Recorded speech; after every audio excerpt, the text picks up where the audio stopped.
दावा किया जा रहा है कि ईरान संवर्धित यूरेनियम अमेरिका को सौंपने के लिए तैयार हो गया है। और अगर ऐसा है तो क्या ईरान ने अपनी जिंदगी का सबसे बड़ा जुआ खेल लिया? क्या डोनाल्ड ट्रंप के सामने अपना संवर्धित यूरेनियम सरेंडर करने का फैसला ईरान के सुप्रीम लीडर आयतुल्लाह खamenei की ऐतिहासिक भूल साबित होने वाला है?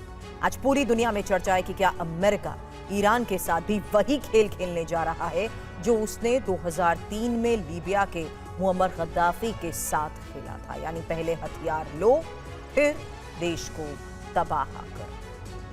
लेकिन विशेषज्ञ इसे अमेरिका की चाल का हिस्सा मान रहे हैं, क्योंकि इतिहास गवाह है कि जिसने भी अमेरिका के बहकावे में आकर अपने शक्तिशाली हथियार सरेंडर किए, अमेरिका ने उसे इतिहास के पन्नों से मिटा दिया। और इसका सबसे बड़ा उदाहरण है लीबिया का तानाशाह मुअम्मर गद्दाफी।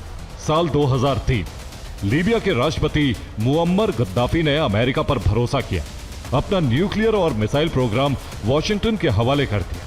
गद्दाफी को लगा कि उनका देश बच जाएगा, दुनिया उन्हें स्वीकार कर लेगी। लेकिन ठीक 8 साल बाद 2011 में अमेरिका और नाटो ने लीबिया पर हमला कर दिया।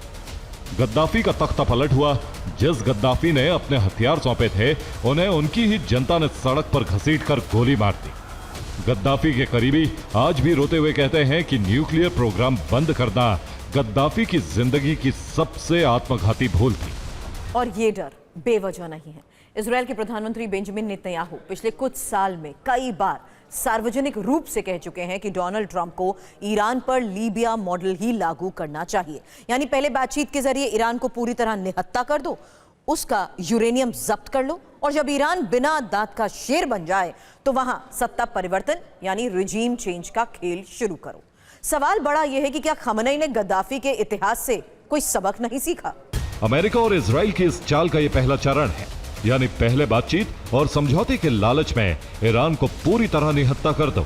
एक बार जब ईरान अपना यूरेनियम सौंप देगा तो उसका परमाणु डिटरेंस हमेशा के लिए खत्म हो जाएगा, वो बिना दांत का शेर बन जाएगा। इसके बाद शुरू होगा दूसरा चरण।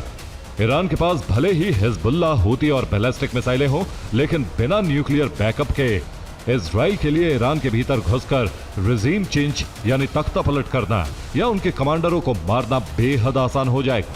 हालांकि कुछ विशेषज्ञ यह भी तर्क देते हैं कि ईरान को लीबिया समझना अमेरिका की भूल भी हो सकती है। लीबिया के पास कोई जमीनी नेटवर्क नहीं था, जबकि ईरान के पास पूरे पश्चिम एशिया में फैली अपनी प्रॉक्सी सेना है। लेकिन सवाल वही है कि अगर अमेरिका की नीयत साफ नहीं हुई और उसने 2 साल बाद इस डील को दोबारा तोड़ दिया, जैसा कि ट्रंप ने 2018 में JCPOA डील के साथ किया था, तो ईरान के पास दोबारा यूरेनियम संवर्धित करने में सालों लग जाएंगे और तब तक बहुत देर हो चुकी होगी।